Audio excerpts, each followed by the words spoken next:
Hello and welcome back to the Center for Critical and Cultural Theory. My name is Dr. Roger Green, and this is part of an ongoing lecture series on structuralism.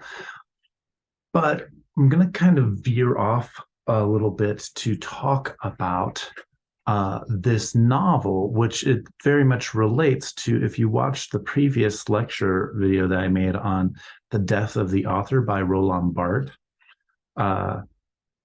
this novel, Double or Nothing by Raymond Federman, which I didn't mean to pull up Amazon here. I'm just trying to give you an image of the cover here. This is a recent cover of the book. I think the original cover is over here. It was published in 1971, and Raymond Federman is a French American Jewish writer, writing from the late 60s till about the time of his death, around 2010 or 2011. And so he's writing right in that moment when Roland Barthes has just published The Death of the Author. And what he's going to give is an example of what all of this structuralism and post-structuralism kind of looks like at the level of literary discourse itself. So I've spent several lectures leading up to this one going over Roland Barthes' elements of semiology, over structuralism in general. We talked about Claude Lévi-Strauss. We talked about Ferdinand de Saussure and language. And the big, to sum up, a big part of this, I would say, is a shift in the 1960s where Ferdinand de Saussure had given a distinction between langue and parole, like language itself, the whole language, which is more words than I can know as an individual, and then speech, which is what an individual can actually learn and perform, and that we don't have access to an entire language, so we study the performances of speech itself. Now, Ferdinand de Saussure thought that writing was just sort of like a coded copy of speech. That's how he thought of it. And so he had a kind of Platonic view of langue being the ideal, speech being like the medium in which we interact with, which is distanced from true reality and or the reality of forms in Plato's sense.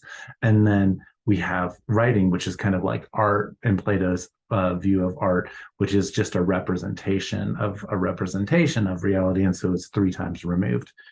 Now, the shift in the 1960s is going to be a way towards, when we think about semiotics, the study of signs themselves. Remember that Ferdinand de Saussure thought of linguistics as a branch of semiotics, right?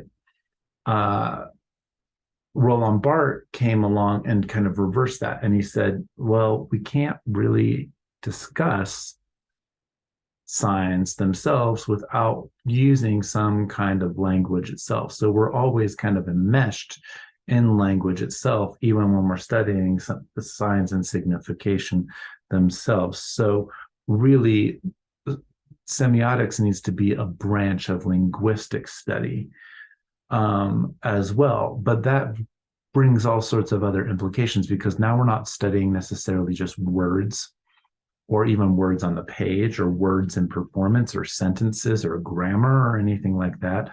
We're studying things that exceed language, signs themselves, under a general sort of a sort of broader category, I think, if you will, of what linguistics is. And that is really going to be indicative of that kind of 1960s shift that sometimes people call post-structuralism. Along with that is then a way of seeing writing not as a 3 times removed representation of coded speech that we might see in Ferdinand de Saussure, or we might see this kind of treatment by Socrates in the Phaedrus or in the Gorgias, in these ancient dialogues where he sees like writing as this new technology that's going to take his authorial voice out of context, right? And we can be sympathetic a little bit to Socrates when we think about that, because of course he was put to death by people who are claiming that he was corrupting the youth and all of that sort of stuff. But we see in his apology or his defense, right?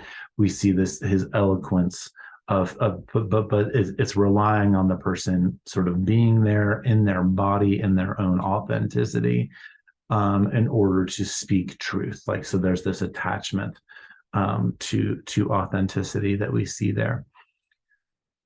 In the 1960s world, we are seeing more and more the development of new media technology in the 20th century. It's not quite digital yet, but all of this stuff is going to have deep implications for the coming digital era, all the way up to ChatGPT and things that are very current right now, NFTs as well, and current discussions that are really, when we look back to the late 60s and early 70s, we look to these theoretical ideas, and we actually see that these critics, and this is the work that theory does, and why we have a Center for Critical and Cultural Theory, is that we see that the thinking work is going on even before the technology is available. I mean, the internet isn't really on people's map. It's just not even, it doesn't really exist at the time that Federman is writing a book like Double or Nothing, or that Roland Barthes is writing The Death of the Author. But once we see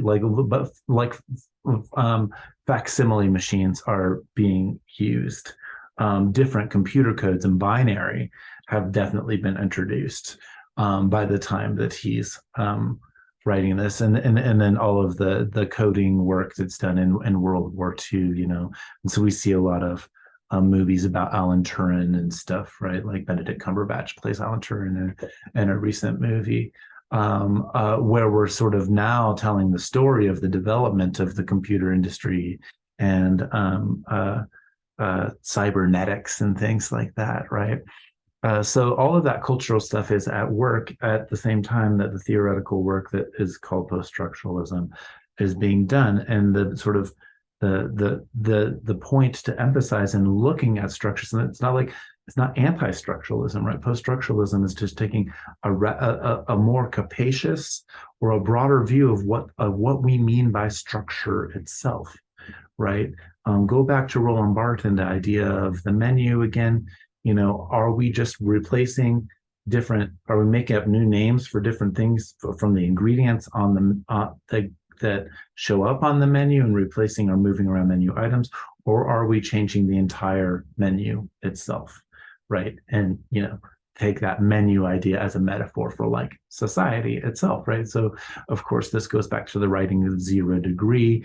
And is there a way to kind of pull back and look to the structure of things to such an extent that we can see a structure and that we can have interactions with the structure and make something better than what was before? That was kind of a hope, I think, that goes on throughout the 1950s and 1960s, and then we see a lot of disenchantment with that as well. That would take us over into a theorist like Louis Althusser or something like that, so Marxist theory or something like that. But this talk is going to really just extend some of the post-structuralist stuff and see it in context in terms of literature, and also see that like the production of literature and the production of criticism or writing about literature gets very much fused in this particular moment in the mid to late 20th century. And so we see that it's a kind of dialectical process, right? That it's not like you have literature on the one hand and you have criticism on the other hand, right? That we see an ongoing development, whether we're talking about the history of the novel, as we'll talk about with some Bakhtin lectures coming up, or if we're talking about just like what creative writers do. So I'm going to do this by addressing again, I'm thinking about this novel Double or Nothing, but I'll mention some other works by Raymond Federman. So that'll take us into a couple of lecture videos, perhaps. And I'm going to be building off of a written piece that I published a few years ago on this site called The New Polis.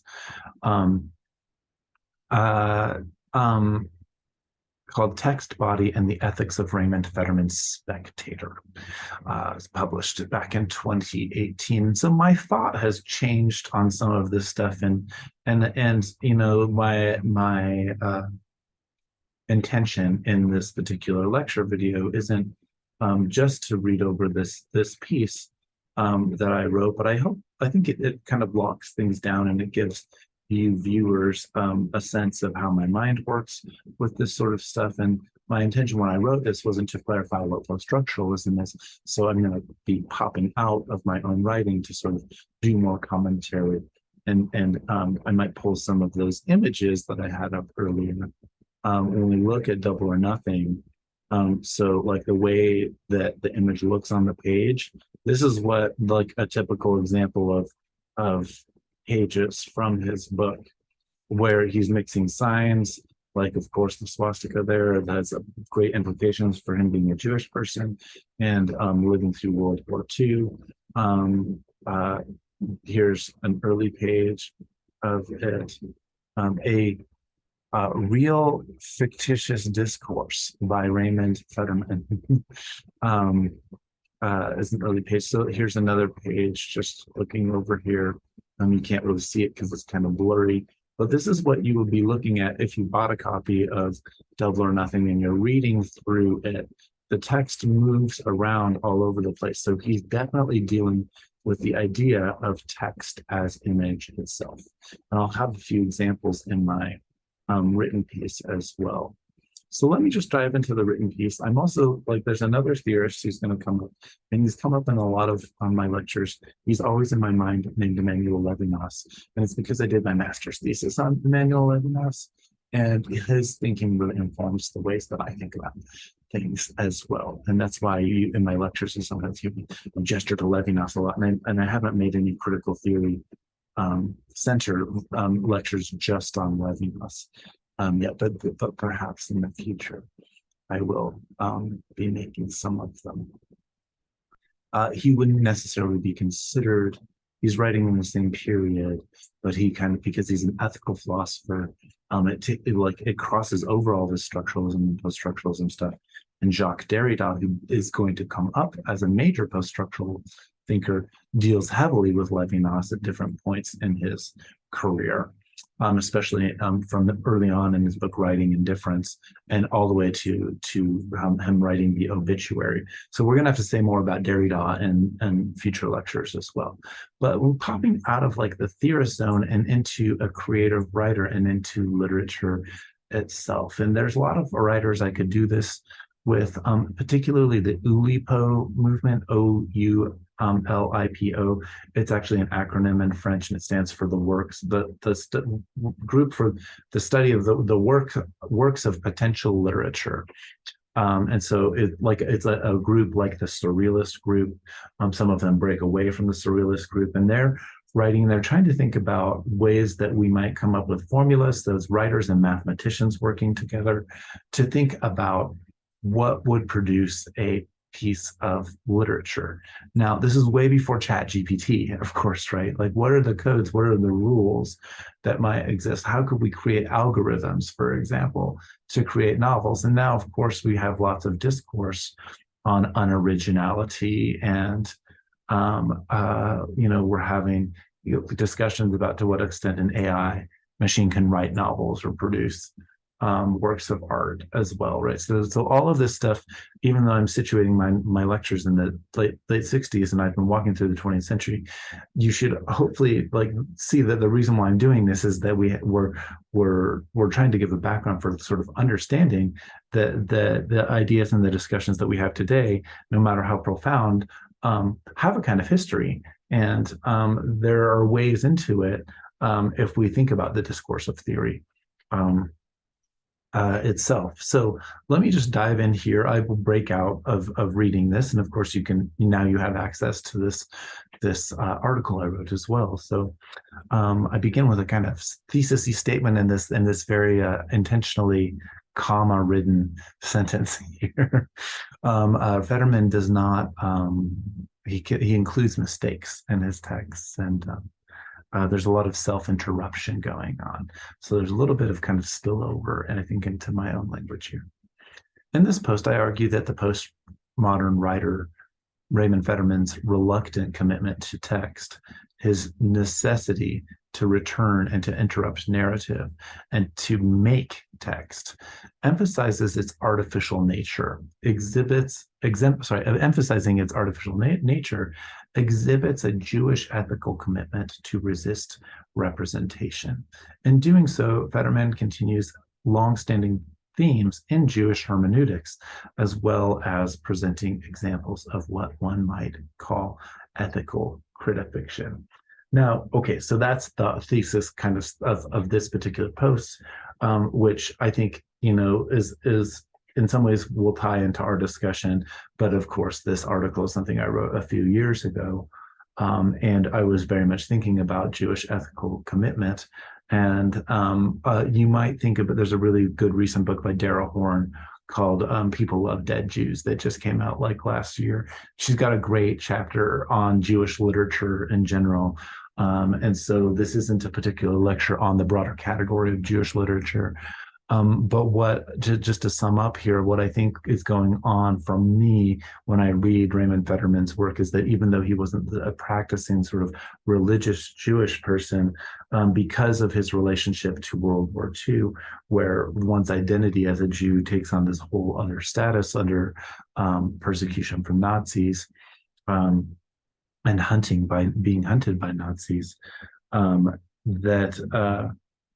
this aspect of one's identity becomes so much more important to people who would otherwise be so-called secular, although that term secular is a very Euro-Christian metaphor to begin with, that doesn't speak well to Jewish culture.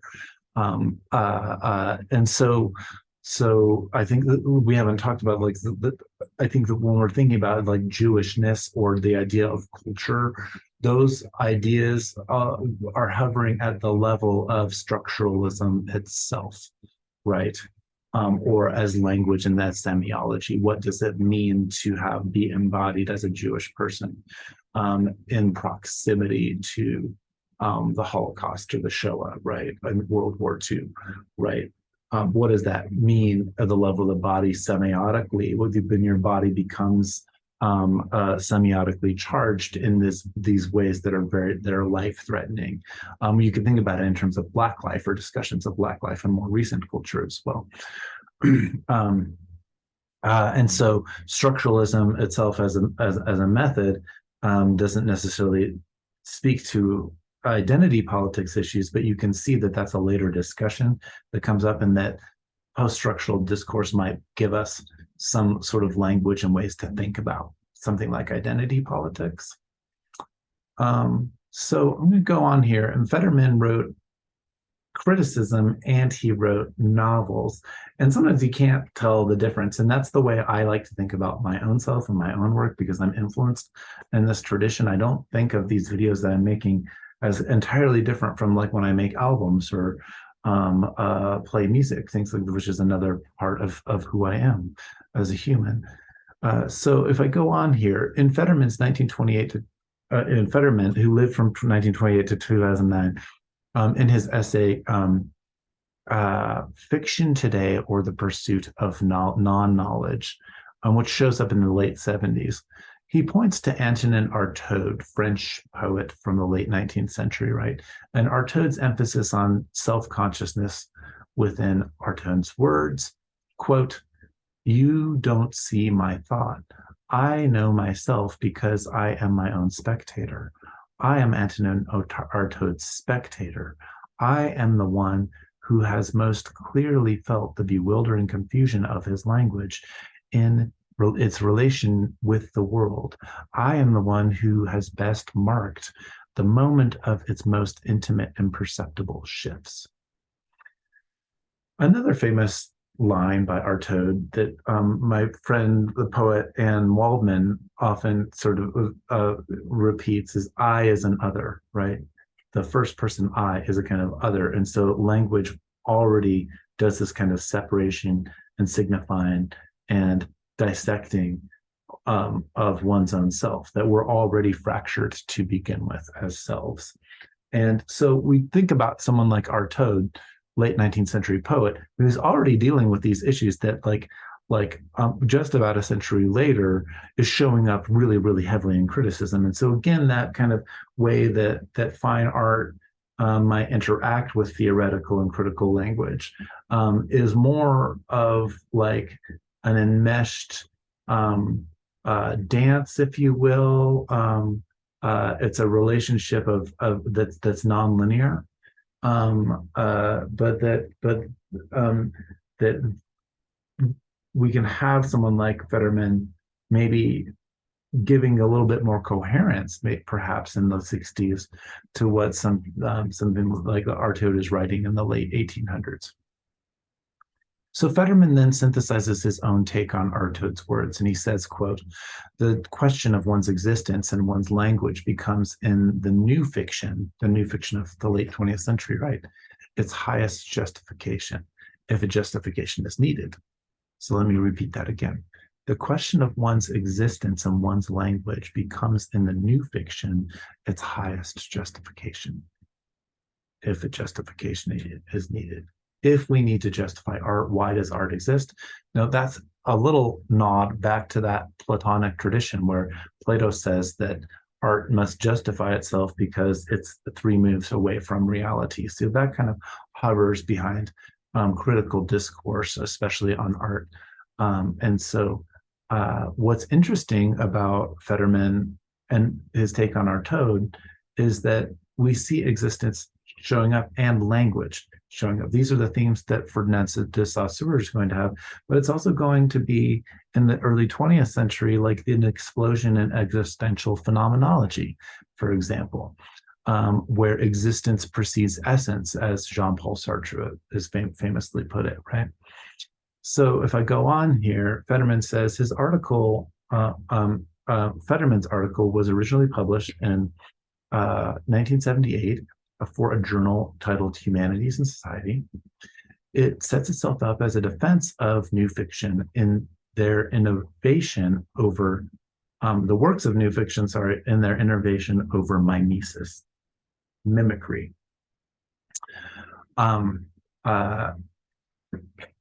Such works challenge, quote, and this is a quote from Federman, challenge the traditional bases of both cultural and aesthetic judgment because contemporary fiction, as Federman says, does not relate the reader directly to the external world or reality, nor does it provide the reader with a sense of lived experience or truth.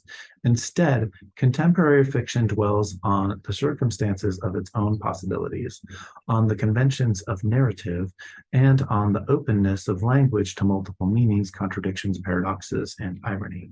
End quote. In other words, I say, Federman characterizes new fiction's aesthetics as a resisting fixed meanings and representations. That's something that's going to spill over from this moment of post-structuralism.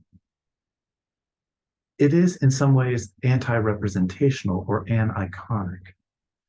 For Federman, the world in new fiction is to be experienced, quote, no longer as an image, a realistic representation, or as an expression or vague feelings of what we thought it was, but as a newly invented, newly discovered reality, a fictitious reality. These thoughts may as well be an artist's statement for the rest of Federman's writing career, and it is especially necessary to understand them as a counter to strict autobiography in order to understand the depth of Federman's spectator. My idea of Federman's spectator. If I step out of my essay for a moment here, look at this and think about something like the metaverse. Think about virtual reality, zones, the fictitious reality. Federman is talking about these ideas in the early 70s. He's performing it in his writing, and he's trying to do this emphasis on making. Federman worked as a professor, as a literary theorist, and a novelist until dying of cancer at 81 in 2010. And I had 2009 above, so there might be some discrepancies in his actual age dates there, which I think that Federman himself might be okay with mistakes around that.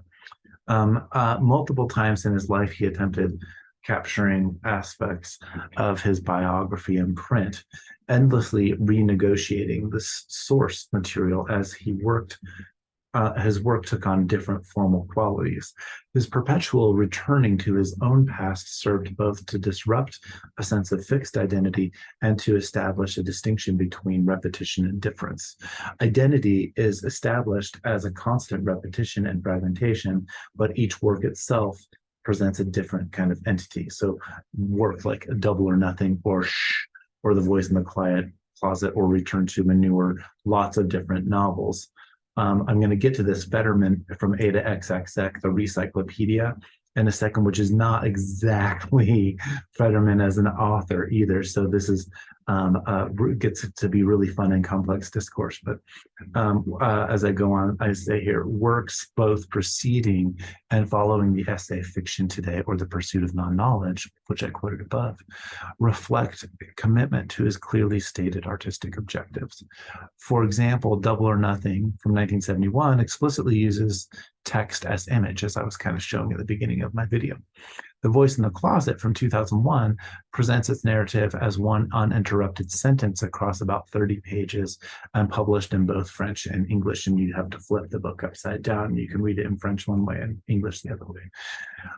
Federman from A to XXX, a recyclopedic narrative, collects significant entries of friends and memories and the writer's lives. And it's actually a literary project put on by a couple of other folks on Federman and his life in a kind of tribute to Federman. But it's interesting because it's so personal at the same time, this sort of fragmentation, quite thick and like an exhaustive work to try and like read. You can't really read these things like from beginning to finish, for example. Or the story of a childhood presents multiple personalities of the same self. Personalities who interrupt a narrative about Federman's last memories of his family before they were taken by Nazis to perish in concentration camps. So while many of these aesthetic features may be more broadly termed postmodern, you get it, and I get that people are really hating on postmodernism. I hear a lot of that we're over the postmodern moment right now, and that's like I want us to think about like the intellectual fads, like things go out of fashion right now, and how they're politicized. And like most of the times when people are bitching about postmodernism, they're saying something about like, oh, look at how the postmodernists like brought in post-truth society, like that's what we have now because of this phenomenon called postmodernism. I'm hearing discourse like that right now. I think that there's a different way to think about it, and that's so that's kind of where I'm going. Maybe we'll get there later on in some of these videos, but I think there's more to postmodernism than maybe what meets the eye in terms of people just saying, oh, this is what ushers in post-truth society. While many of these aesthetic features may be more broadly termed postmodern, I argue that Federman's reluctant commitment to text, his necessity to return to and interrupt narrative, making text emphasize its artificial nature, exhibits a deeply Jewish ethical commitment to resist representation and an ethical aesthetic commitment to accounting for absence in the aftermath of the Holocaust. In doing so, Federman continues longstanding themes in Jewish hermeneutics, as well as resonating with themes from Emmanuel Levinas's philosophy. Now, Levinas is going to come in here. I will do other lectures at a different time on Levinas, but to situate the moment here, if you're thinking about like many discussions among Jewish people in the sort of post-Holocaust moment is like the ongoing question of like, to what extent the horrors of the Holocaust can even be represented? Should we even try to represent it? It can't be encapsulated. If you do represent it, then it becomes totalized and packaged in this particular way. That then can then be written off. There's a really nice book called The Fourth Reich, which I'm going to pull up here just as to give you all I was teaching my students about Ethereum today.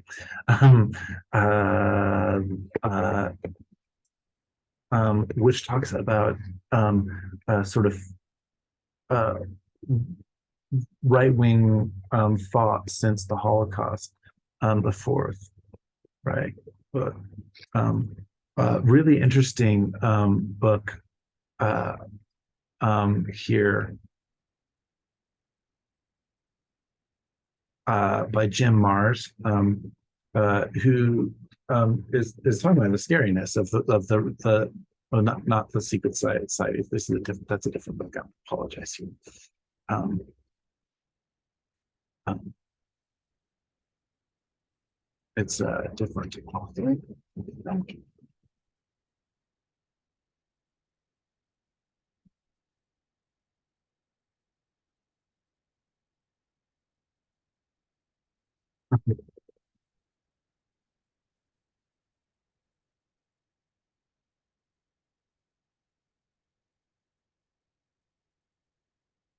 Um,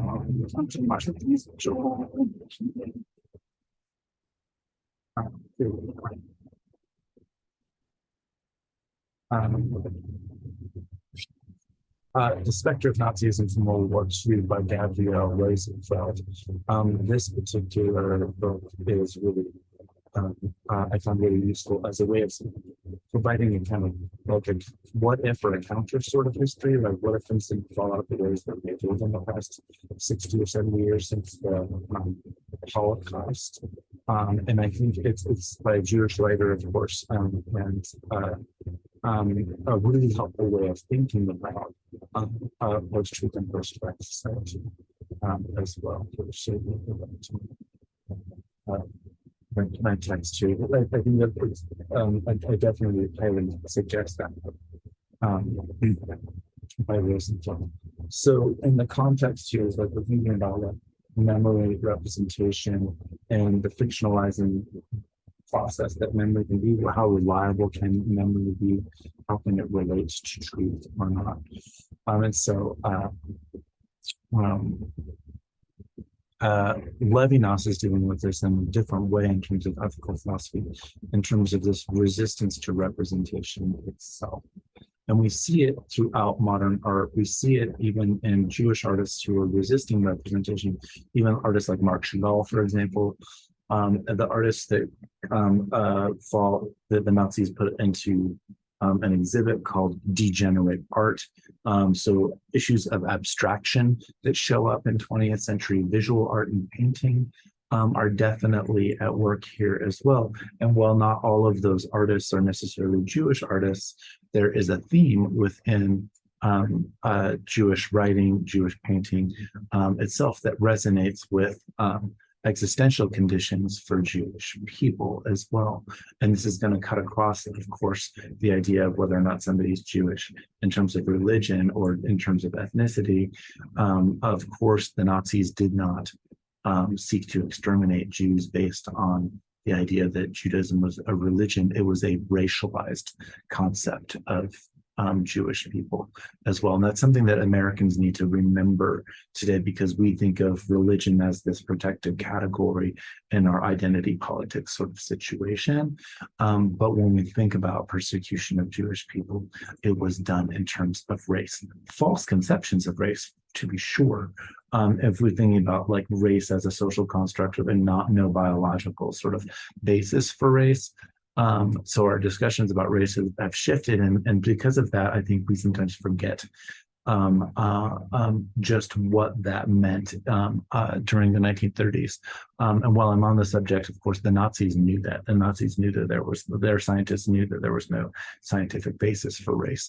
And so it adds to the horror of the moment that the politicians continue to go on with this racialized idea of the Vogue, and then its enemies, Jewish people being one of them, in order to maintain a kind of nationalized citizenship body and conception as well, which of course then fascism feeds into and all of that. So if I come back here, I'm invoking Levinas, who's a Jewish ethical philosopher as well. So Federman is just one of many people here, but I think he's a really interesting writer nevertheless. And he is not a practicing Jew in terms of religion. And that's why I think it's even more interesting, because it gives us a sense of cultural or ethnic identity that supersedes the kind of discrete categories that we sometimes have, and maybe gives lie to like the over reliance on a politics of recognition that saturates our particular society that we live in today.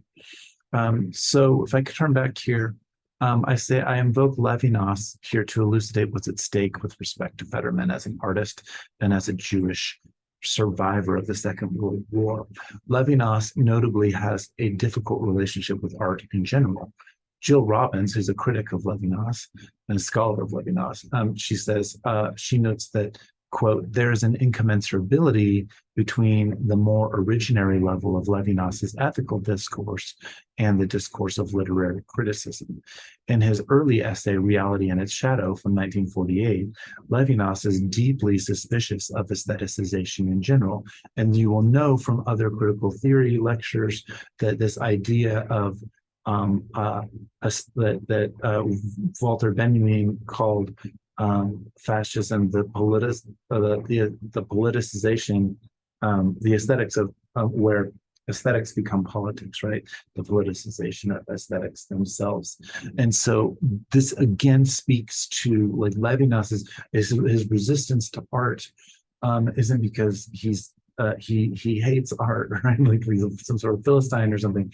It's because we need to be suspicious about representation itself, because you live in this moment where lies are being told about you, through propaganda, through what Nazis are presenting as science, even though it's not scientifically verifiable.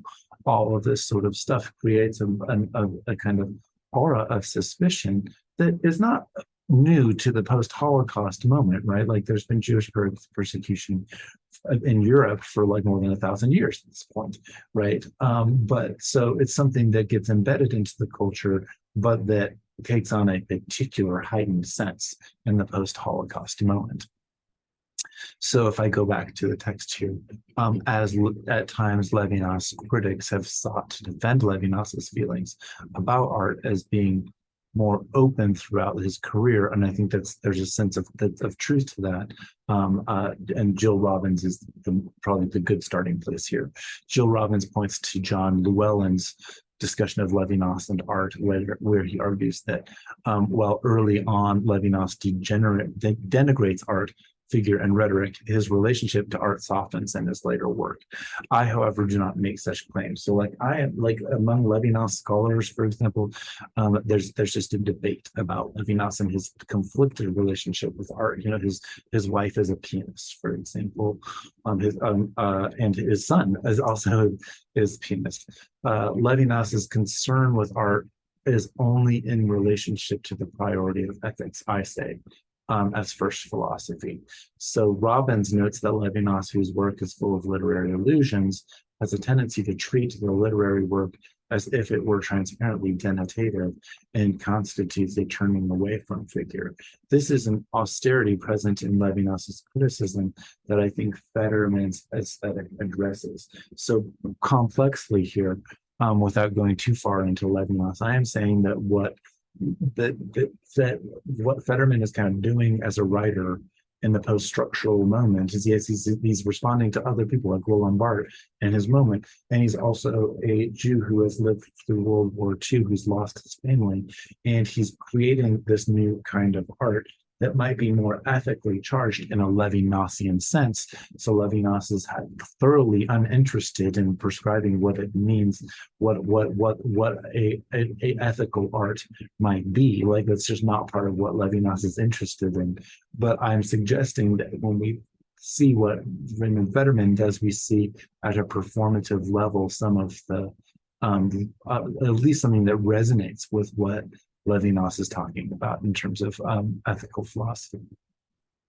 So in Reality and Its Shadow, Levinas sees something obscuring, and unrevealing about art. Quote, this is Levinas: "It is the very event of obscuring, a descent of the night, an invasion of shadow." His thesis is that far from illuminating reality, art is created by an eventual rupture in time that obscures reality, moving, quote, in just the opposite direction of creation. Criticism, Levinas says, is, quote, the public's mode of comportment, not content with being absorbed in aesthetic. The public feels the irresistible need to speak. And so it's not, he's not saying that art necessarily like should not exist. He's not making that kind of claim, but it is a potential distortion. And there's almost a necessity of interpretation or criticism on Levinas's part here. The critic is, quote, the one that still has something to say when everything has been said, that can say about the work something else from the work.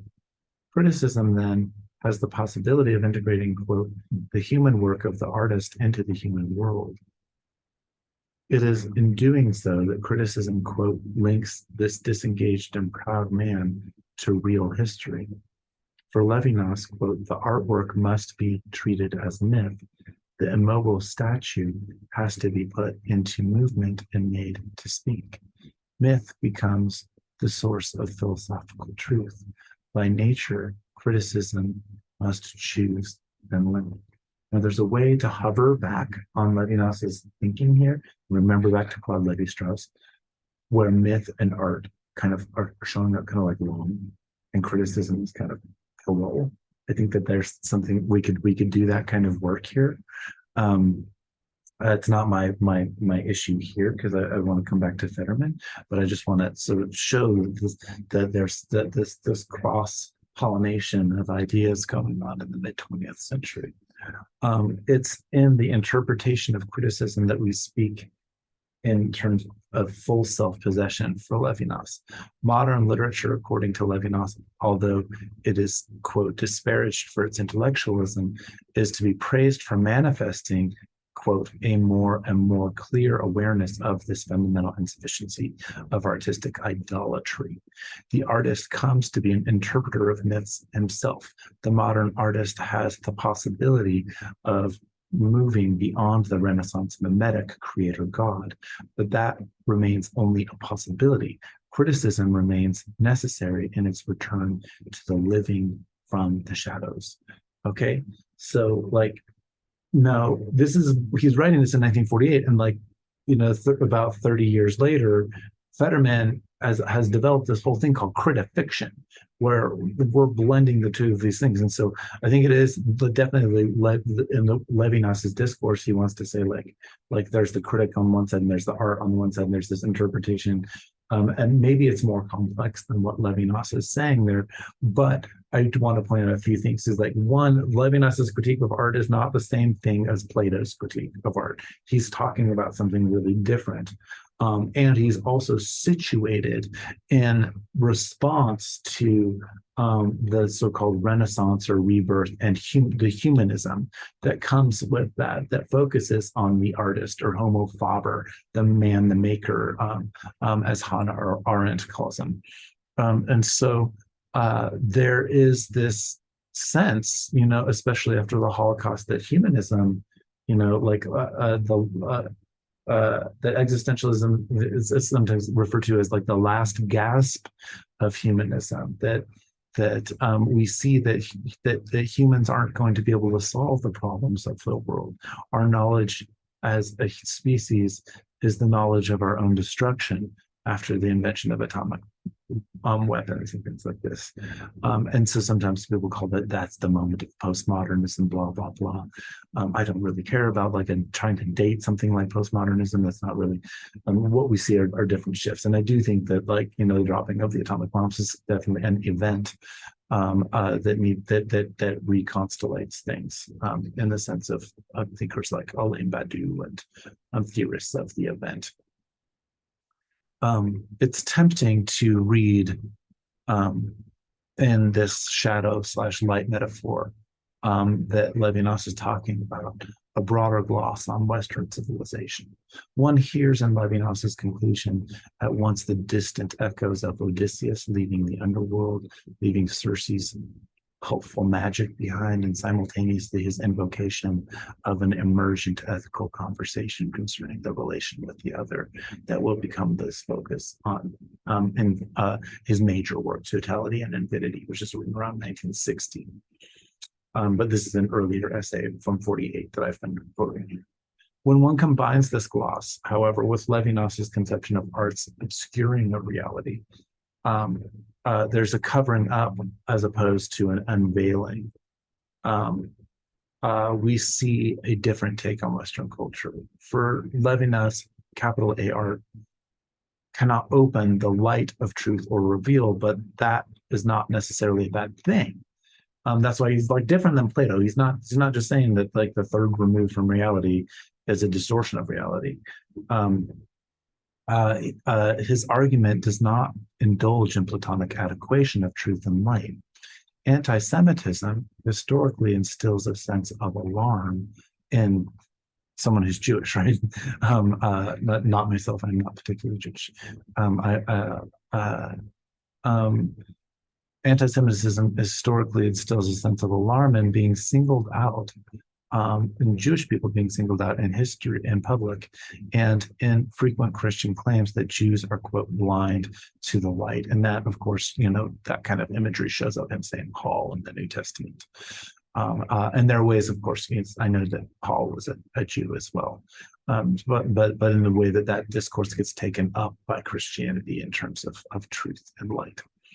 Darkness then becomes a tacit way for invoking Jewishness. And I think that this is an aesthetic claim that I'm making from late 19th century Jewish writers and thinkers. And I would throw Marc Chagall in there as a particular example, but we could also throw the darkness of the unconscious, Freud's unconscious, in there as well. That's what I mean. Those are examples of what I mean by darkness. Levinas's broader point is that neither binary end of the light-dark spectrum is sufficient to account for a prior relationship with the other, and that relationship must be accounted for before, nor can the other be reduced to a conceptual adequation or an eidetic form. So it's important in Levinas's thinking and his resistance of representation that his critique of art is not just the Platonic critique of a distortion of reality, but that there's something from the entire light-dark spectrum of the eyes themselves and what we conceive and what we have access to that is already in the realm of something that's prioritized fundamentally by a relationship to this capital O other.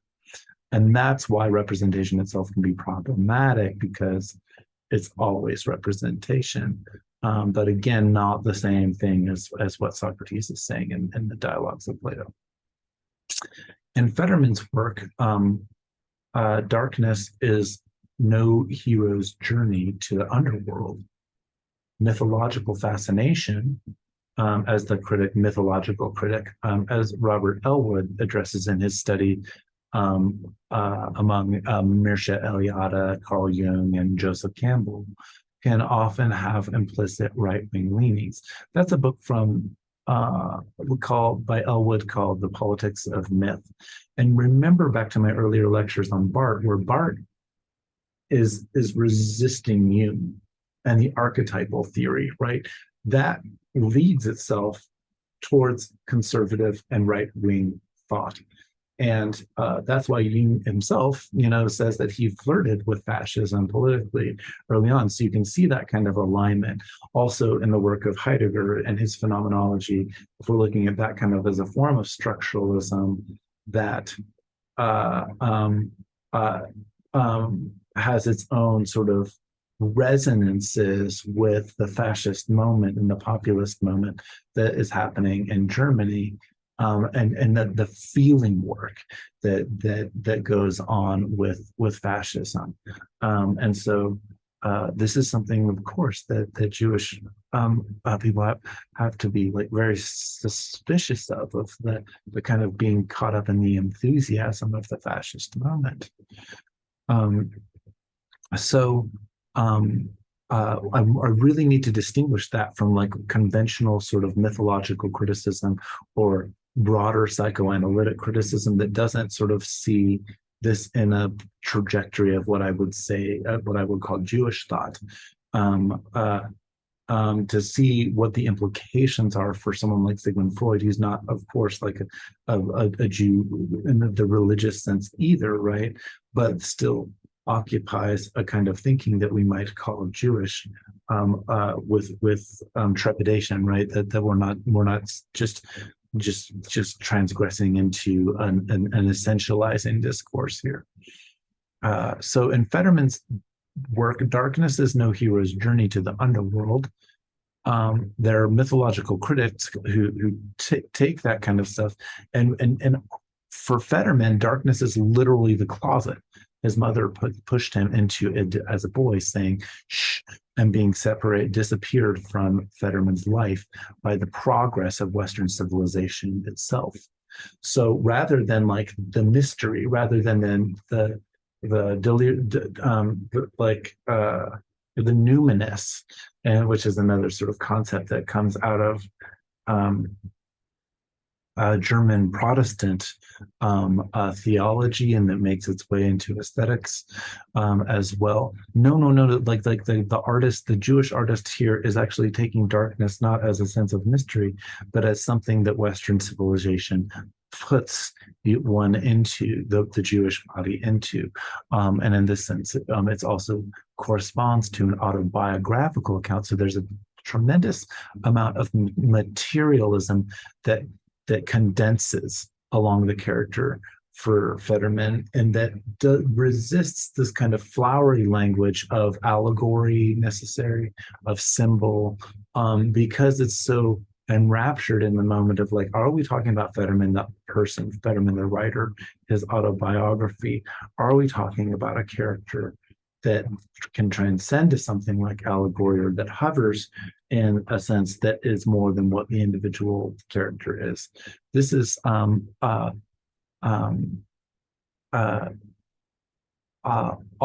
part of what he thinks the new fiction is going to be doing. Yeah, there's some misspelling of darkness there. For Federman, darkness is literally the closet his mother pushed him into as a boy, saying shh, and being disappeared from Federman's life by the so-called progress of Western civilization. Fiction and memory are both constructed. I'll have other lectures like on Adorno and Horkheimer's famous book Dialectic of Enlightenment, where they deal with Homer and the idea of Homer as of Odysseus as an early bourgeois, and that we see this sort of progress of Western civilization in that character. If you're aware of that stuff, of course, my essay here is signaling that kind of attention to that stuff in the background. Similarly, truth in Federman's remarks above are only indicative of the representation of subjectivation or psychologism. Modern literature, according to Levinas, although it is disparaged for its intellectualism, is to be praised for manifesting this more clear awareness of the fundamental insufficiency of artistic idolatry. I quoted that above, but what he's talking about is like this, are writers like Mallarmé, like Proust, and I would say like Artaud, although Artaud isn't somebody who Levinas deals with heavily throughout his work. Proust shows up over and over again. Dostoevsky, of course, shows up quite a bit as well. The artist comes to be an interpreter of myths himself. The modern artist has the possibility of moving beyond the Renaissance mimetic creator God, but that remains only a possibility. Criticism remains necessary in its return to the living from the shadows. And this will be a different take on the work of like the surrealists, right? The work of the so-called degenerate artists that the Nazis hate. Federman and Levinas appear to be in some agreement, according to me, with respect to the Western tradition of aesthetics. However, Levinas is wholly unconcerned with articulating in the fiction. Again, it's just not his project. He's an ethical philosopher. While Federman's assertions about the new aesthetic appear to address the very concerns that Levinas has with art. So Federman's novels and his notion of critifiction and surfiction point toward an ethical aesthetic that, while certainly not to be mistaken for Levinas's call for an ethics as first philosophy, is wholly undeserving of condemnation that often gets associated with postmodern art, which is moral relativism, untruth of society. I am making the claim that what Federman is up to is much deeper in terms of his levels of critique. And people tend to take postmodern fiction and call it surface level. And we could think about, Jean Baudrillard or something, or the simulacrum, or like things like that. The postmodern aesthetic theory and stuff that I think is very important and articulate theory. But I am saying that when we take like ethical philosophy or somebody like Levinas, when we take Federman, when we don't try to in any way extract their Jewishness, whether or not they're practicing in terms of a religious sense, that there's something deeper going on here. And so, moreover, I say Federman's work alerts us to anti-Semitism beneath culturally conservative claims that Western civilization is in a state of decline due to its degenerate art and moral relativism. This is the general condemnation of that. Since the 1960s, we've been in a kind of moment of cultural decline, which is frequently a charge made by right-wing conservatives in the world that I live in. That what we've seen is like a shift away from the great books education and our pedagogy, and that we've brought in this post-truth society, that the leftists brought it in, and now the far right has taken it over and uses it. These counterintelligence measures to disrupt any sense of truth in our news media, all of this sort of stuff. I see something different going on in postmodern art and postmodern aesthetics, and that's a different take than the convention right now, where it's easy to hate on postmodernism. In this sense, being attentive to Federman's work does not advance a humanistic view of artistic flourishing. It signals rather that disrupting the narrative of the West, with a capital W, that gave rise to the final solution, is the best way to account for the Holocaust without representing it. Now, again, there are signals here to Adorno and Horkheimer's dialectic of enlightenment, whether or not they're right about their interpretation of Hegel. For those of you who are interested in that debate, their argument is that we see in Western culture, in the longer history, a trajectory towards what ends up happening to Jewish people in the 1930s and 1940s, the so-called final solution, that we see the roots of it far back. Other critical theorists like Hannah Arendt in Origins of Totalitarianism are going to trace different trajectories. But this is the post-Holocaust moment where everybody's trying to figure out how this horrible thing could have happened, right? And in the art and criticism that comes from that Federman is participating in, I think that he's signaling us ways to negotiate what it might mean to represent something like the Holocaust without really representing it in these figurative forms that we're used to in the Western artistic tradition of humanistic flourishing. In an essay titled The Necessity and Impossibility of Being a Jewish Writer. So just to say, Federman is aware of this issue of Jewish writing. Federman writes, quote, "It is not," with capital N-O-T, "it is not through content, but form, not through numbers or statistics, but fiction and poetry, that we will eventually come to terms with the Holocaust and its consequences." So I'm just saying it's right in Federman. I'm not just like making this up about Federman. It's right in his own work. He tells one interviewer, "My work is really about the post-Holocaust what it means to live the rest of your life, earthly existence with this thing inside of you. And I don't just mean me, I mean all of us, wherever we may be. Okay, so there we are. There is the artist talking about the intention of his own work, to what extent we want to take that seriously.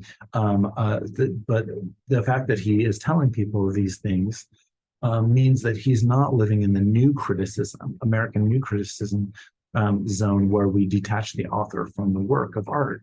No, he's fragmented the author and contributes, expands upon this idea of the death of the author, but also is just as capable of saying that that what the new fiction does is dealing with authority and how the writer is fragmented itself, and that way of dealing at the structure of a text is how the art is going to speak to the post-Holocaust condition.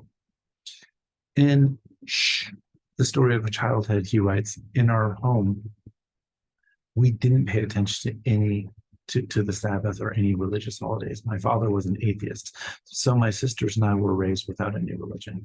During my childhood, I never set foot in a synagogue, and I knew nothing of Jewish customs. The Holocaust, Federman says, was a universal affair in which we were all implicated and are still. The language here is reminiscent, I think, of Levinas's call for responsibility in the face of the other.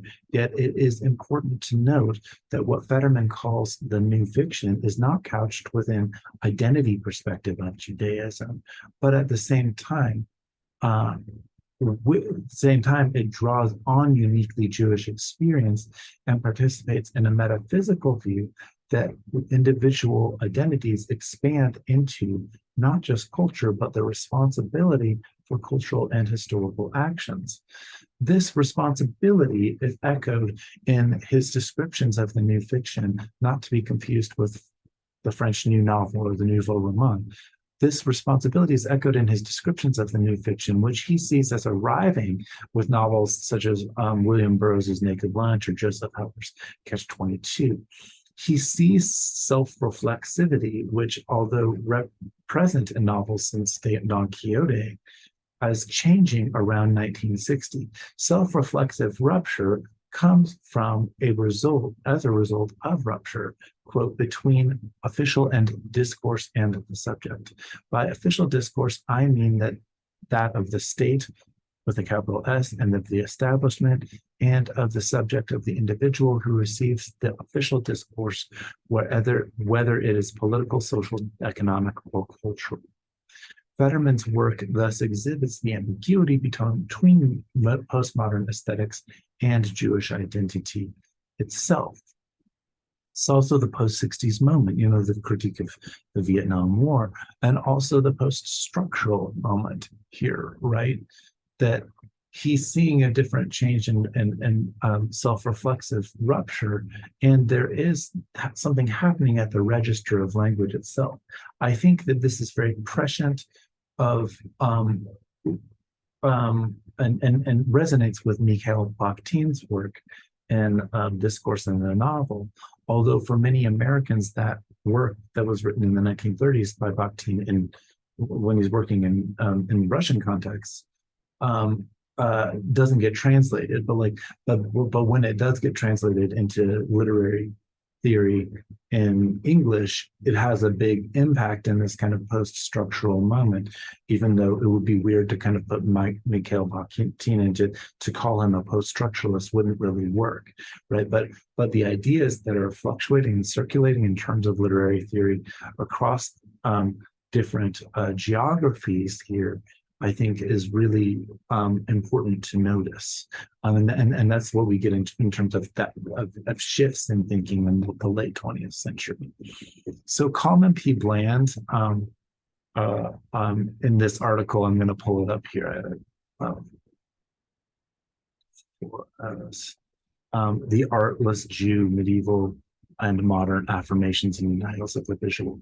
So for a lot of anti-Semites, they said they would make claims about Jewish people that they didn't have their own kind of art. They didn't have, just like Hume and Kant made these kind of racist statements about Africans, that they didn't have a genius, they didn't have art. And so the inauthenticity of the Jew is what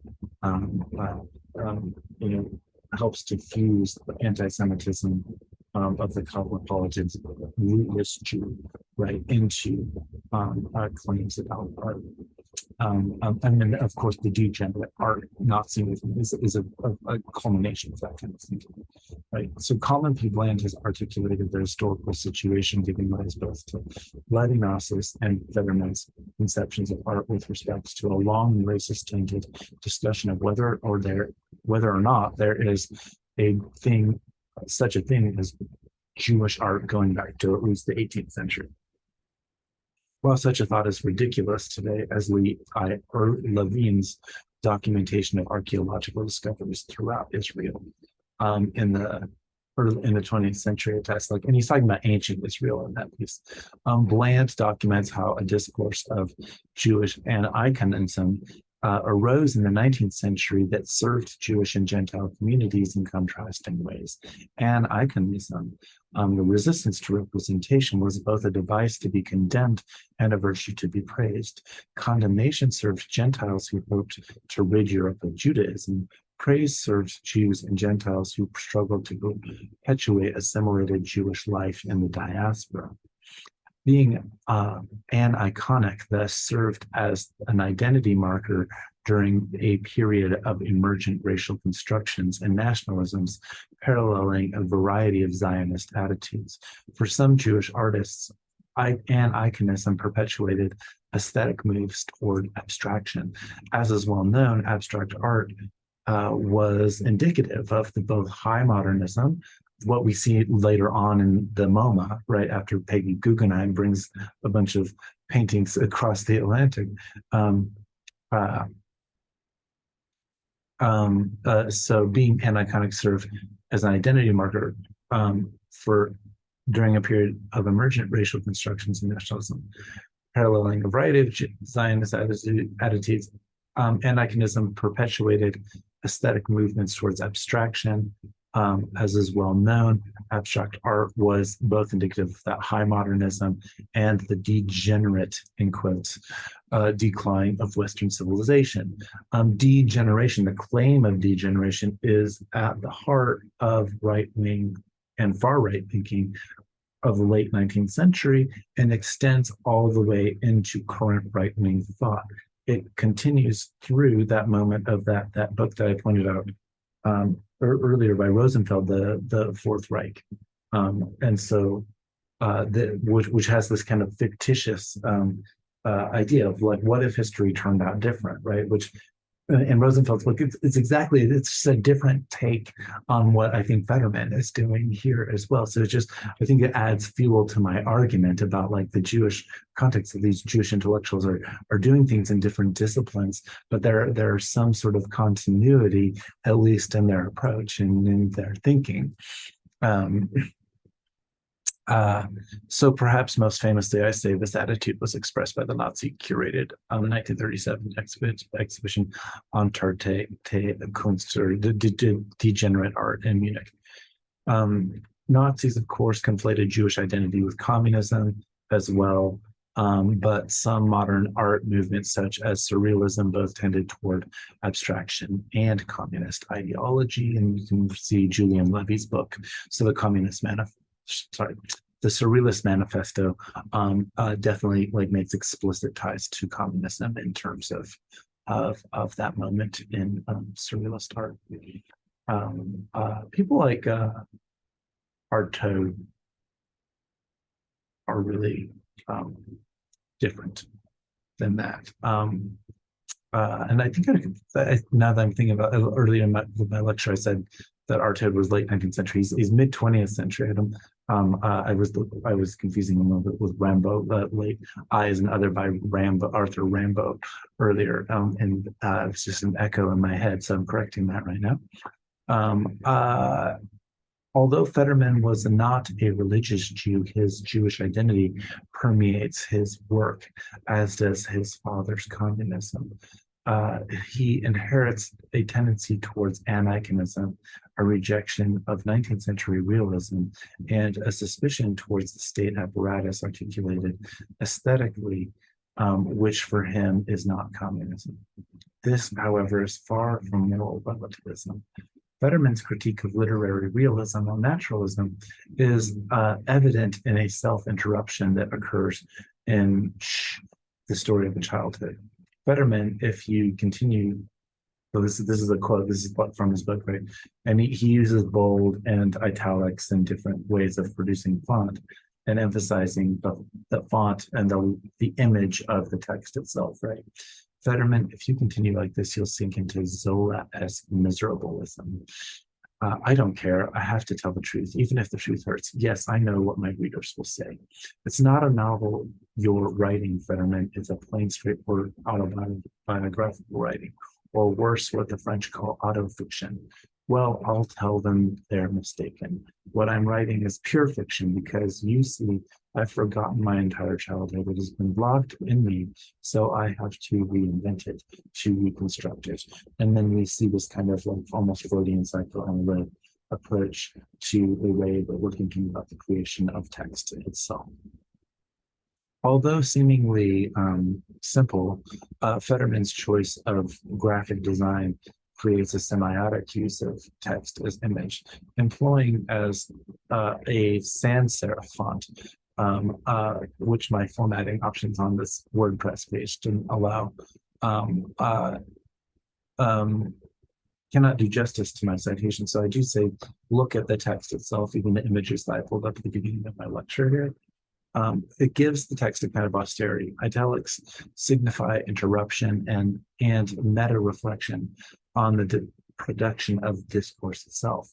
Bold italics generally signify an alter ego who's self-critical of Fetterman, the storyteller. But as the second set of text in bold above exhibits, there are no fixed categories either. This is an example of the death of the author, right? This is exactly this kind of like self-interruption that's constant throughout his text. So commentary that it's autobiographical, but not made up of purely fiction. At the same time, this is the literary implementation of what Roland Barthes is talking about in The Death of the Author.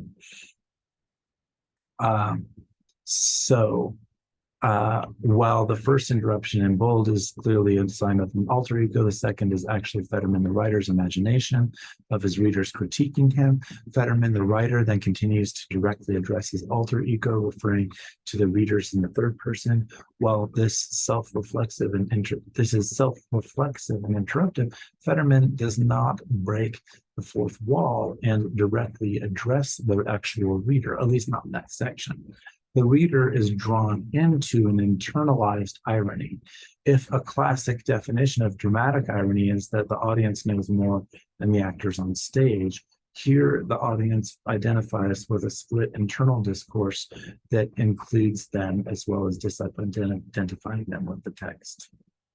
The result is a comedic signaling of attention to the fictive construction of the text itself. As Menachem argues, with respect to Fetterman, quote, it is the interruption of history caused by humor that the modern novel challenges the worst evils against humanity and freedom. Fetterman's feigned austerity is deceptive. It presents nonchalant attitude that invites the reader into an internal psychic trauma only to draw the reader's awareness to disidentification. And this is, again, where Bakhtin is going to come back in here, when Bakhtin talks about that kind of shift from what the novel does as opposed to the epic. For example, the epic is like the mythical, the other time sort of stuff, and what the novel does as a form is it allows these moments of parody. It allows the destruction of that austere, very serious and conservative voice, and then democratizes text through heteroglossia. And so we'll have other lectures on Bakhtin coming up. Nowhere is Federman's strategy more apparent than his retelling of the visiting his old neighborhood in France during the post-war years. In The Story of a Childhood, Federman builds into his narrative a very bourgeois gift of silverware engraved with his family's initials by his mother's, as his mother's wedding present. The family did not use the silverware, and it was the one untouchable item for his gambling addicted father, who was always pawning things. Federman recounts running into a childhood friend from his neighborhood while visiting as a young man after the war. As children, Federman and Weber were friends who swam together, but after Federman was required to wear a yellow star, Weber told Federman that his parents would not allow them to play together anymore. So Federman was also blocked from the public pool. Weber tells Federman he knows what happened to his family and is sorry. He invites Federman to dinner with his family. Federman accepts the invitation. He says, quote, "Let's just say I was curious to see how anti-Semites lived now." At dinner, Federman looks down only to realize that the spoon he's been given for his soup was one of his mother's. Quote, "I remained seated at the table for a moment, my hand holding the spoon before my face, my eyes fixed on it. Then I put it down slowly on the table, got out, didn't say anything. They all had lowered their heads over the soup." As Federman is recounting this, there's a sudden break in the narrative where he says that as he was writing the episode, he got a phone call from his daughter. He then reads his daughter what he was writing, and she calls him out for lying and being melodramatic. Federman writes, "I should have told her that readers of fiction like to be told sad stories, as long as they appear to be true. I mean convincing, and the chronology is faithful to the principle of non-contradiction. It's well known that testimonies cause indignation and make those who listen feel good. What I wrote in that scene is a kind of testimony of what happened at the time, not only to us, but to many Jews who were deported. Their possessions were stolen, especially the silver and the works of art." In admitting that the narrative lie of the fiction, Federman here once again draws the reader into the drama of self-construction. The result of that work is that the work of art admits to its own covering up of the truth and falsification necessary to create narrative itself. At the same time, Federman plays into stereotypes about the lack of artfulness and the deceptive qualities of Jews who seek to exploit anything material from their own gain. As Sarah Lipton has addressed in a really great book, so I'm just going to link this here just so you can get the title here, Dark Mirror, the Medieval Origins of Anti-Jewish Iconography. Wonderful book, great lecturer, Sarah Lipton. So as Lipton has addressed, both in print and in public lectures I've attended, one irony among Jewish stereotypes is that they come to occupy both a communist rejection of culture and communist in quotes there, right? While simultaneously being the paragons of good capitalism and materialism. So while scholarly attention has been given to visual aniconism within Jewish communities, the visual experience of the text itself is harder to track. This is why when you Ferris like art and image music text, which is one of his later books, certainly attention to various layers of hermeneutic suspicion within Jewish interpretations is well known. The idea that the text is not self-evident or to be read literally, totally different than sort of Protestant evangelical Christian claims to the Bible, right?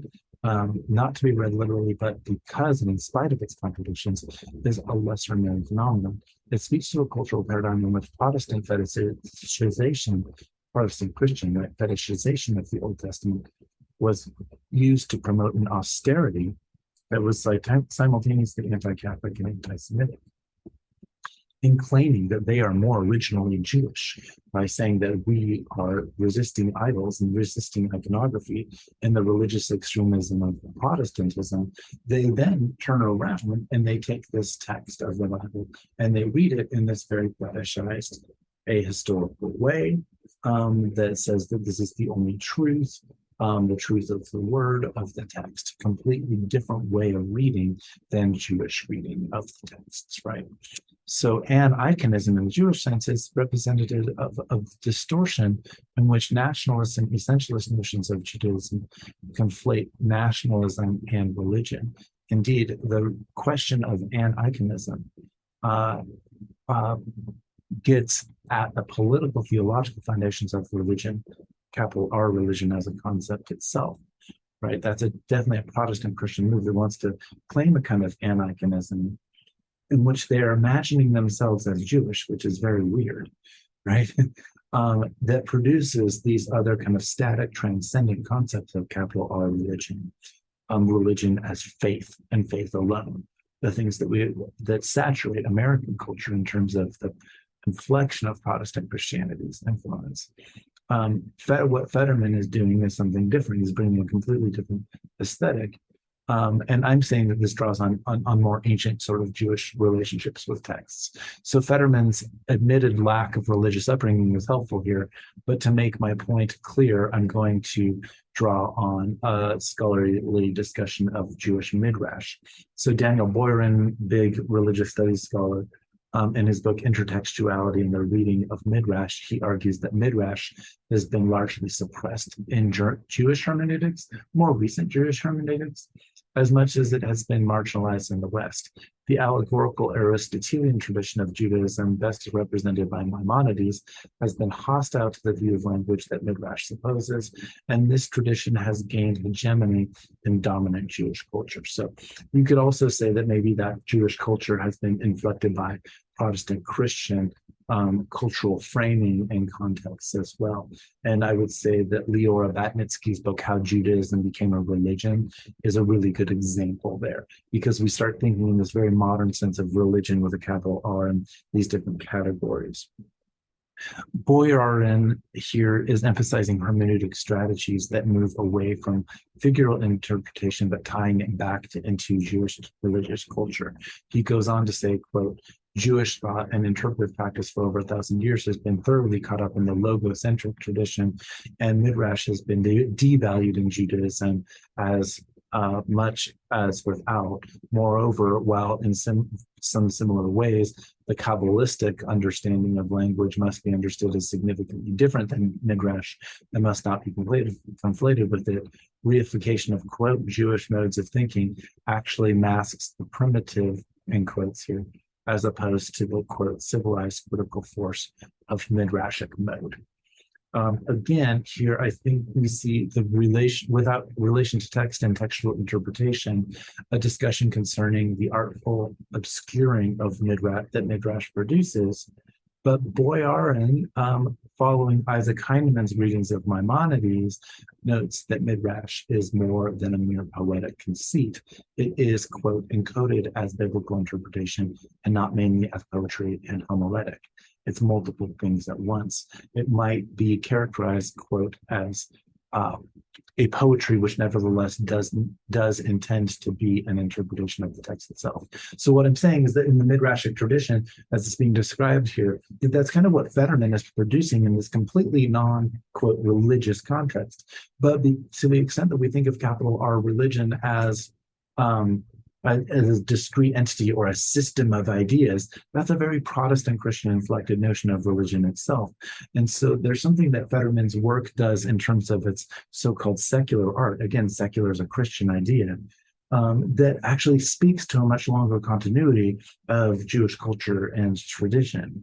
And that's why I think it's profound that he doesn't like grow religious, right? It's like, it's profound what a tie he has to a longer cultural tradition of Jewish writing and Jewish thinking that is able to persist. And there's a kind of survivance at work, to take a Native American thinker's term, Anishinaabe thinker, survivance at work with the text.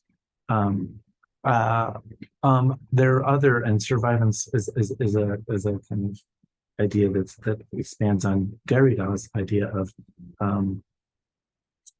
difference and his readings of Saussure. So we'll come back to Derrida as well. another post-structuralist thinker. But we want to get towards concluding here. So while Federman is certainly not performing an interpretation of the text, his work is perpetually revisiting his pre and post Holocaust life in both fiction and poetry as an attempt to both make and simultaneously disrupt sense. He embraces a kind of primitivism that is the stereotype of the artless Jew, in quotes, but turns the stereotype against itself through an avant-garde modernist emphasis on form. His postmodernism is a radicalization and a disruption of modernist essentialism, just as his quote lie about the spoon episode disrupts the seduction of the literary narrative. It makes visible the literary itself. Even when Federman alludes to biblical events, it is through literal historical events of his own life. In The Story of a Childhood, he tells the story of Exodus, or the Grand Exodus, the Grand Exode, when masses of Jews, including his family, fled Paris to Argentan, or only to find the Germans already occupying it. Federman says the Germans looked, quote, magnificent. They looked like they had just stepped out of a Hollywood war movie. I kept getting close to them to see if they were real, but my mother kept pulling me by the sleeve. The language here hovers just outside of allegory. Later in the chapter, he says, it was along this road to Normandy that I saw dead people for the first time, real dead people, not false dead people in the movies. I was 11.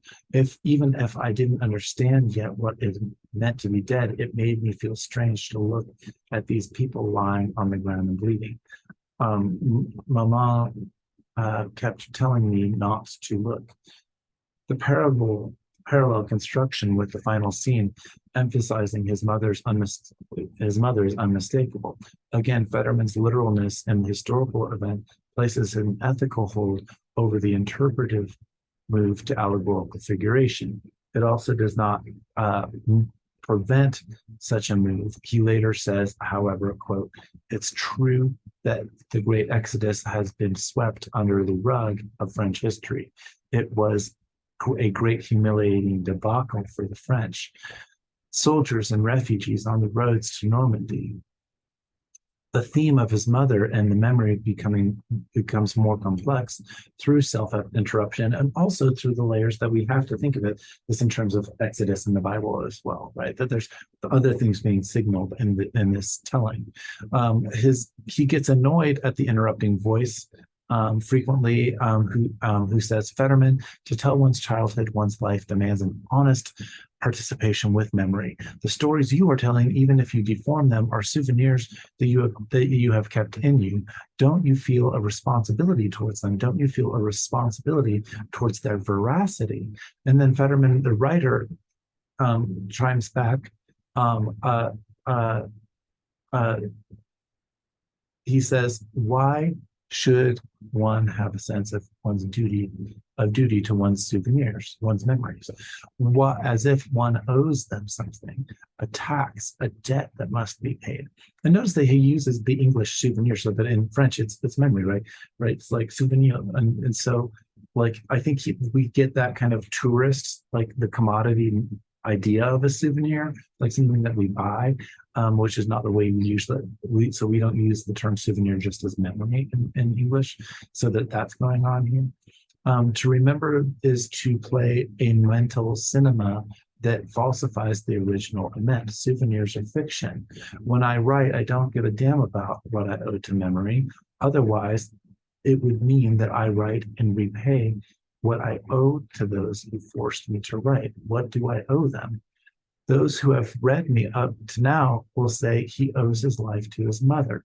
His duty is to repay her. Yes, that's true. But this mass of words I've left behind in English, French, charabia is that's my recompense to her. I've written that all for her in order to decode the great silence she imposed on me with her. My duty, if I must have one, is to fill the hole of absence that my mother dug into me. My duty is to render her absence present, and thus give a little dignity to those whose lives were humiliated. So here, Again, Federman's text plays with the distinction between text and image. Image is text. And its composition to the page, its austere graphic design, its emphasis on literal history as opposed to literary figuration. Like the passages cited earlier, it builds momentum towards a memory of his mother, but this time after locating his duty to address the whole in the she put him in. Federman transfers the gesture's necessity to stand for the quote, those whose lives were humiliated. In this sense, the work is building toward a social responsibility while also addressing his mother's absent presence. It's also very Freudian. The unmentionable aspect, the absent presence of the Holocaust remains the doing of the work for what Maurice Blanchot calls the writing of the disaster, something that moves outside of the psychological desire, or what Levinas calls adoration. Quote, desire, still a relation to a star, the great sidereal desire, religious and nostalgic, panacea cosmic. It is thus that there can be no desire of the disaster. To wake, to watch is not to desire to do so. It is without any such desire, but it is the undesirable nocturnal immensity, more and less than can be desired. That's from Maurice Blanchot in his book. I think that's probably from The Great Refusal, but it's in the book on infinity. Characterizing darkness through the nocturnal, through insomnia, through darkness, right? As his friend Levinas famously repeatedly characterizes responsibility as being hostage to the other. Blanchot writes of something akin to Federman's responsibility to his mother. That's why responsibility is itself disastrous. The responsibility that never lightens the other's burden, never lightens the burden he is for me, or Federman's mother for him, and makes us mute as far as the word we owe him is concerned. Although I've mentioned the text design in Federman for a long time blurred the relationship between text and image in more dramatic ways. It's probably most evident in Double or Nothing. And while Federman signifies absent presence and his gaps between the texts in his later work is generally less playful than his earlier 1970s work in the ways that it experiments with textual formation on the page.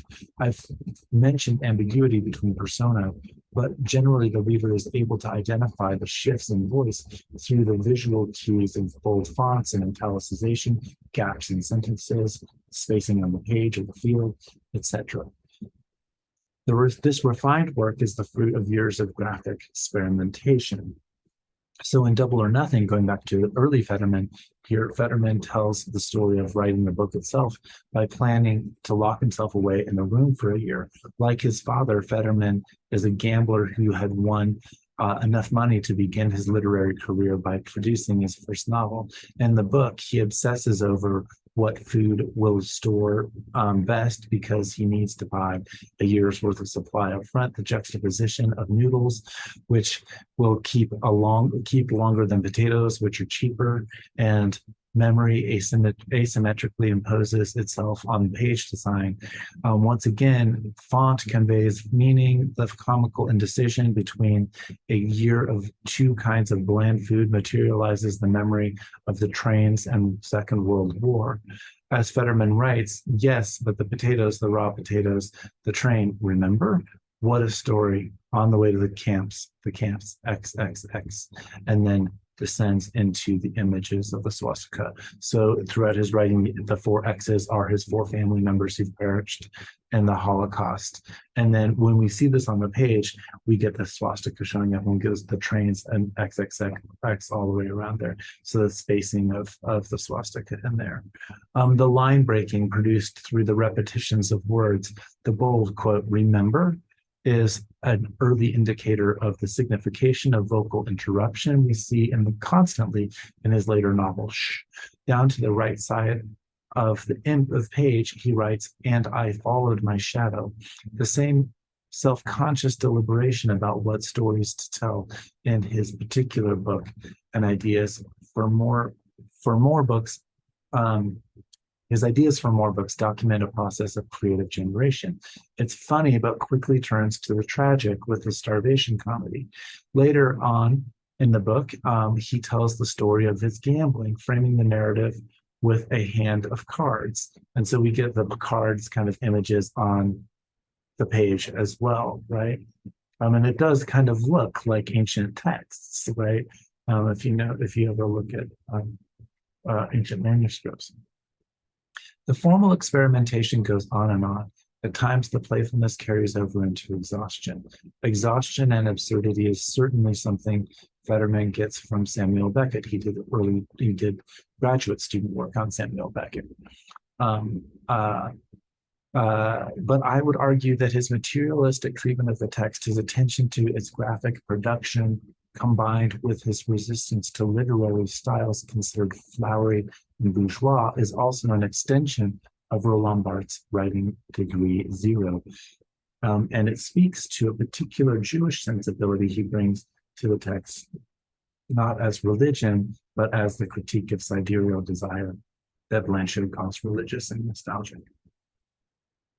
Indeed, and this is no way to say it's less religious, right? Because that whole idea of capital R religion is this Protestant Christian inflected thing. So we need to take a step back on that.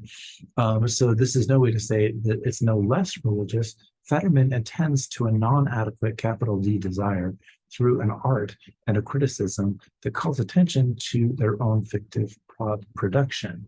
It is as if he has taken Emmanuel Levinas's concerns about art and Levinas's essay Reality in the Shadow quite seriously. I don't know that Federman ever read Reality in the Shadow, so I'm not making that kind of claim there. But it's as if, and that's why I think it's sort of like prescient about the work that's going on here. To conclude, I just want to point listeners or watchers in the audience to another critical work by Raymond Federman, of Federman's, but not to a work of Federman's, but to a staged interpretation of Federman's story, produced by MC93, the Maison de la Culture de Saint-Denis, in 2014. The performance is directed by Sarah Oppenheim, who also stars in it. One can watch a brief clip of it on YouTube, and I have it here if you want to look it up. The Voix dans le débat, Raymond Federman, Sarah Oppenheim. Definitely check it out. In The Voice in the Closet, Oppenheim uses Federman's text, but sets a stage with two outlined boxes or two cubbyhole closets in which two actors stand. One is a man who speaks in English with an East Coast American accent. The other is Oppenheim, who speaks in French. At times, the actors speak in two languages over each other simultaneously. The audience is able to make out and occasional words in phrase, but the attention is largely drawn to pitch and inflection and to the desperate speed of the actors that deliver the lines. Later in the performance, the two Federmans appear face to face in a mirror conveyed by a beam of light that appears like a door that is slightly cracked open. They recognize each other but go on speaking to each other in desperate French and English. Oppenheim's emphasis on sonic simultaneity is an interesting choice in the disruption of the text itself. And her emphasis on Federman's American English is, in contrast to his youthful French, accomplishes a kind of post-traumatic forked tongue or doublespeak. The disruption of figuration, which is the necessary condition for stage acting, is the necessary condition. The disruption is the necessary condition. So, although they both wear similar costumes with brown trench coats underneath hers, Oppenheim wears a long nightshirt. The gendered ambiguity in Oppenheim's young Federman invokes the presence of his mother as memory, while also drawing on the theatrical tradition of women playing young boys, as a convention, in Peter Pan throughout much of the 20th century. Still, the clip tends to avoid any direct Oedipal allusions. The historical emphasis on Federman's past and his alter egos already draw attention to the traumatic collapse between exteriority and interiority. In My Body in 9 Parts from 2005, Federman divides himself into hair, nose, toes, voice, sexual organ, and broken molar, ears, eyes, hands, and scars. As usual, Federman's added part extends the body of the text to the discussion of the body itself, delaying the completion of the narrative.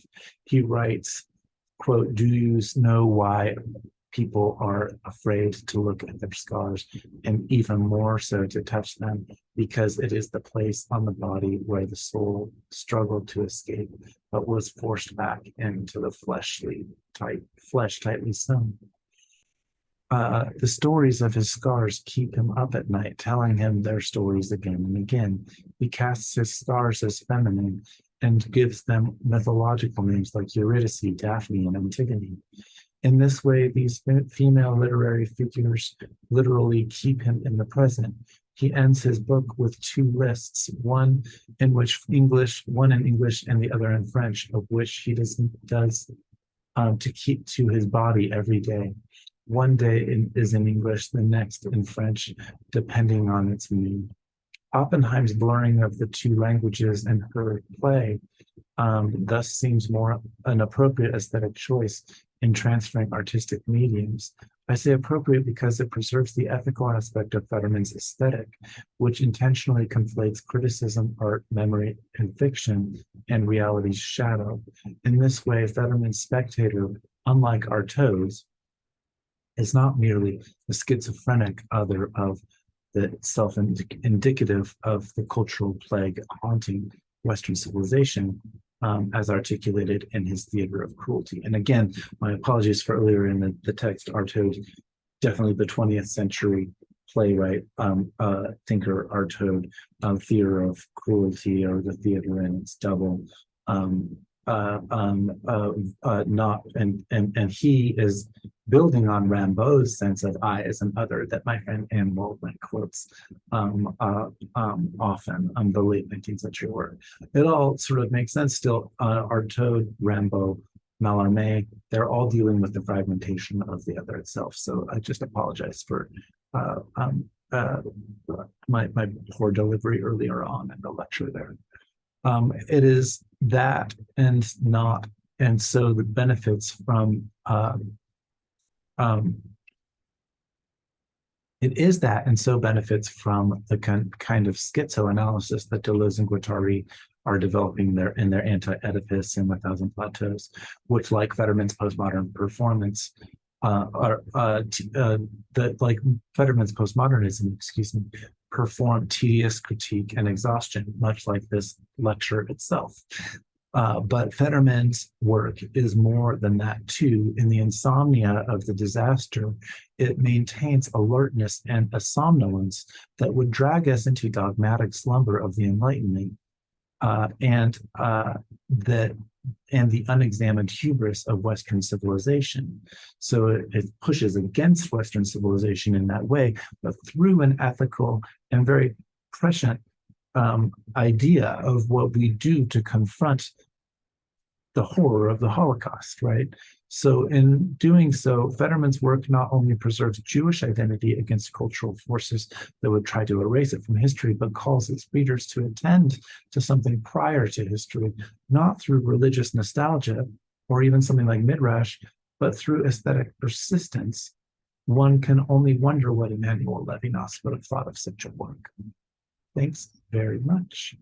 That was written kind of when I was a grad student, but I've tried to expand a little bit more. And of course, there are some mistakes in my lecture today and my work itself. But thanks for watching. This is an example of post-structuralism and all of this theoretical work combining in the work of an actual artist and a writer. I'll come back to thinking about the more commonly known names of post-structuralism in future lectures. Thank you for watching. Support us on Patreon if you found this helpful. Have a great day, morning, night, wherever you are, whenever you are.